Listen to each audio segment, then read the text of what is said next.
Bismillahirrahmanirrahim. Yo minasan, assalamualaikum warahmatullahi wabarakatuh. Ohayo minasan nih. Ohayo minasan, asur jingga MP channel yokoso. Minasan ni genki desu ka? Boku wa mo genki desu. Minggu pagi ini nggak bener-bener pagi, tapi bagi gua jam 11 siang hari Minggu itu masih termasuk pagi gitu. Oke, jadi seperti biasa hari Minggu gua bakal ke BIC untuk San Mori, ketemu teman-teman komunitas gua, dan seperti biasa juga as usually gua bakal ada pembahasan di setiap vlog gua gitu. Nah, wait a minute. Untuk pembahasan kali ini gua akan membahas soal problematika razia knalpot di Indonesia gitu. Dari mulai SOP, proper atau enggak proper, dan sebagainya gitu. Oke, pertama kita lihat dulu aturannya gitu ya. Lihat aturan soal perknalpotan di Indonesia dari ambang batas DB atau kebisingan berdasarkan cc motor gitu. Jadi aturan tersebut sudah ada. Gue lupa sih dari aturannya apa, tulisannya gimana, pasal berapa ayat berapa, tapi aturan itu ada gitu. Kalian bisa googling aja, search aja di browser, di google.com, aturan soal knalpot di Indonesia itu pasti muncul gitu. Nah, yang lebih bakal gue bahas ini adalah tentang SOP, bagaimana pihak kepolisian melakukan razia terhadap knalpot aftermarket ya, knalpot aftermarket ini gitu. Ini cukup gimana ya, cukup membuat gue sedikit menjadi komedi gitu bagi gua. Kenapa? Gini, kalau kita berkaca kepada negara-negara tetangga, gak usah jauh Eropa dah, negara tetangga aja deh, Thailand, Malaysia gitu kan. Razia knalpot ada, dan mereka menggunakan yang namanya alat yang memang sudah seharusnya menggunakan alat karena SOP-nya seperti itu gitu. Jadi si alat DB meter ini tuh wajib banget untuk sebagai alat utama pengukuran kebisingan. Itu wajib ya. Tanpa alat ini nggak sah gitu kalau di sana. Kalau di kita no man. Gini, ada banyak sekali video yang menunjukkan polisi melakukan razia terhadap knalpot itu menggunakan aplikasi HP. Aplikasi di smartphone. Gini guys, gini, sebuah alat yang dilakukan untuk pemeriksaan, apalagi untuk instansi penting, itu harus yang ada namanya sertifikasi standar internasional. Jadi si alat tersebut tuh sudah sesuai standar internasional atau belum. Dan untuk mengkalibrasinya aja itu ada perusahaannya khusus gitu yang melakukan kalibrasi, dan kalau sudah sesuai hasil kalibrasinya dengan standar internasional akan diberikan sertifikat. Itu untuk alat yang benar-benar proper, dan seharusnya, bentar, ini mobil ganggu banget anjir. Oke, kita lanjut. Dan seharusnya gitu, razia itu menggunakan alat yang sudah dikalibrasi berstandar internasional dan bersertifikat. Itu seharusnya gitu.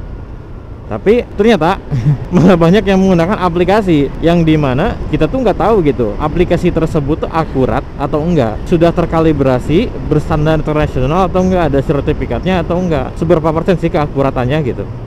Kok bisa gitu? Maksudnya gini loh, ini kan polisi yang melakukan razia gitu. Mereka kan instansi pemerintahan, mereka emang berwenang gitu. Tapi kok bisa-bisanya gitu melakukan razia kebisingan menggunakan aplikasi dari smartphone?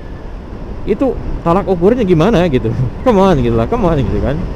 Kan aturannya sudah ada, ya tinggal praktek di jalannya aja, tinggal SOP-nya aja dijalankan gitu. SOP-nya membutuhkan alat bernama DB meter, ya belilah alat itu, pakai gitu. Kenapa pakai aplikasi HP gitu? Dan gini, itu yang pertama. Terus yang kedua adalah tata cara pengetesannya. Nah ini juga nih yang jadi masalah gitu. Udahlah, yang pakai aplikasi udah nggak usah dianggap lah, itu udah melenceng jauh dari standar SOP gitu kan. Kita yang pakai alat aja deh, itu banyak banget video beredar yang pakai alat tersebut. Pengetesannya itu pertama jaraknya dekat, yang kedua di tempat rame, yang ketiga digeber-geber.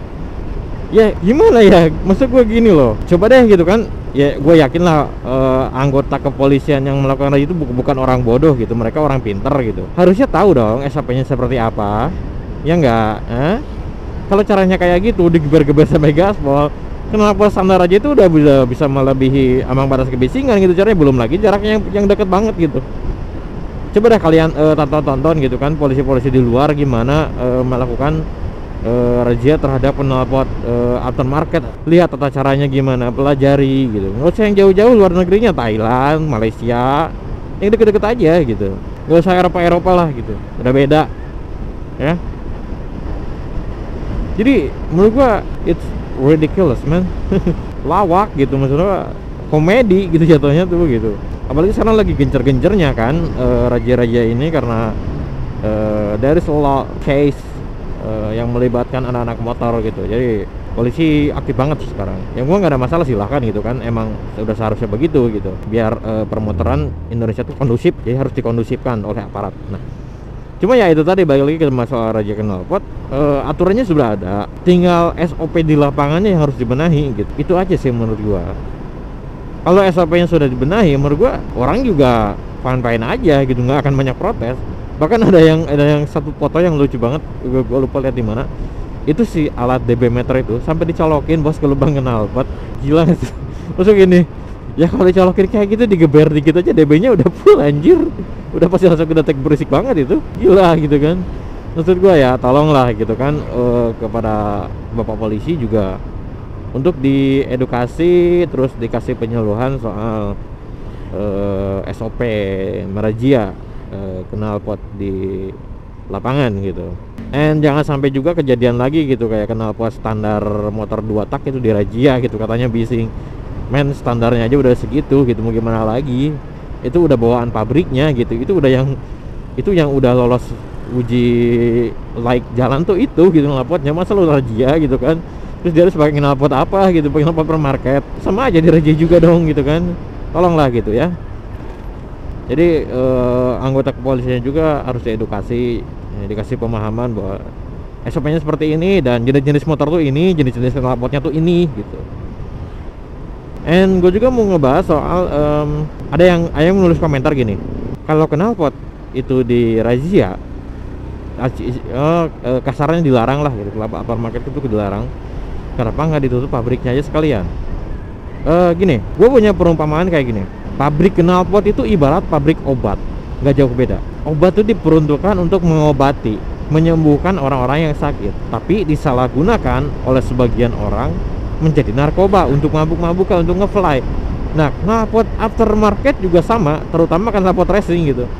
Peruntukannya emang balap, untuk balap, bahkan suka ditulis kan di boxnya atau di keterangannya, racing use only, artinya emang hanya untuk balapan, bukan di jalan umum. Tapi orang ngebeli itu dan dipakai di jalan umum gitu. Jadi si pabriknya nggak salah, si produsennya nggak salah, si penjualnya juga nggak salah. Yang salah yang make. Udah tahu racing use only tapi dipakai jalan umum gitu. There is problem gitu.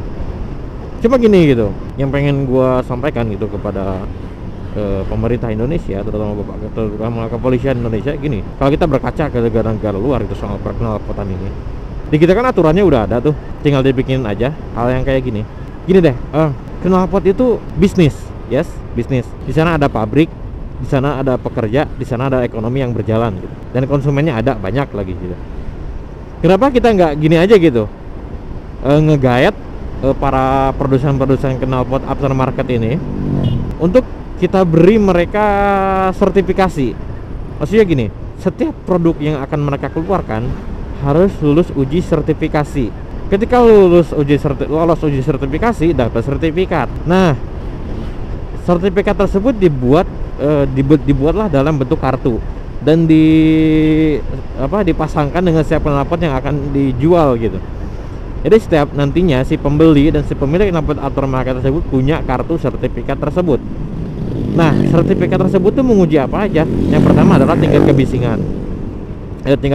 Yang kedua adalah emisi, penyaringan emisi gas buang gitu. Terus ya dan lain-lainnya, material dan lain-lainnya gitu ya. Intinya dibuatkan standarisasinya gitu, bahwa knalpot aftermarket itu harus seperti ini. Menurut gue itu akan asik banget gitu kalau ketika knalpot aftermarket itu punya sertifikasi gitu. Maksudnya gue mau beli juga, ketika ada pemeriksaan knalpot di jalan, kita tinggal nunjukin kartu sertifikatnya aja, udah gitu, nggak akan kena razia. Soalnya ini udah lulus uji sertifikat, ini udah layak jalan, ini bisa dipakai di jalan umum, udah gitu. Di luar negeri tuh ada yang kayak gitu. Itu menurut gua win-win solution gitu. Kenapa kita nggak pakai itu aja gitu? Soalnya gini, nggak semua orang pakai knalpot aftermarket itu pengen mencari suara yang kenceng, enggak semua, termasuk gua nggak kayak gitu. Gua tuh pengen pakai knalpot aftermarket itu bukan karena suaranya yang kenceng, tapi lebih kepada bentukannya yang asik gitu. Maksud gua, lihatlah knalpot standar bentukannya, this fucking boring man. Itu bentukannya tuh biasa banget gitu, boring. kecuali knalpot R25, knalpot R1M itu gua suka. Itu standarnya udah menurut gua udah cakep banget. Melihat lah gitu bentukannya tuh kayak shit man, boring gitu, bentukan tuh boring gitu. Gua tuh pengen ganti gitu ke bentuknya tuh yang lebih gua suka aja gitu. Tapi suaranya nggak berisik. Cuma ya masalahnya adalah berisik nggak berisik selama itu bukan knalpot standar di Regia gitu, ditilang men. Sudah banyak kejadian yang kayak gitu. Kayak tanya knalpot gua nggak berisik men, meskipun knalpot gua aftermarket, knalpot gua nggak berisik, tapi tetap kena Regia gitu. Itulah tadi gitu. Maksudnya kalau dibikin sertifikasinya gitu, dibikin uji kelayakannya, menurut gua itu solusi yang menarik gitu, solusi yang bagus. Cuma ya sayangnya di kita tidak seperti itu. Padahal knalpot ini bisnis yang menggiurkan loh. Gua tahu negara lagi butuh duit kan, kita bisa menarik pajak dari situ, kita bisa narik pajak dari pabriknya, kita bisa narik pajak dari konsumennya. Come on man, come on gitu. Sampai ada satu kota yang ahli dalam soal perknalpotan gitu, berarti mereka emang, kita punya potensi gitu. Kita tuh punya potensi yang gue usah sebut lah, soal R9 dan lain-lain yang memang dia produk-produknya emang produk-produk premium gitu. Itu sudah punya brand sendiri, terus quality-nya juga oke, bahkan sampai udah kelas ekspor juga gitu. Jadi come on gitu, maksud gua.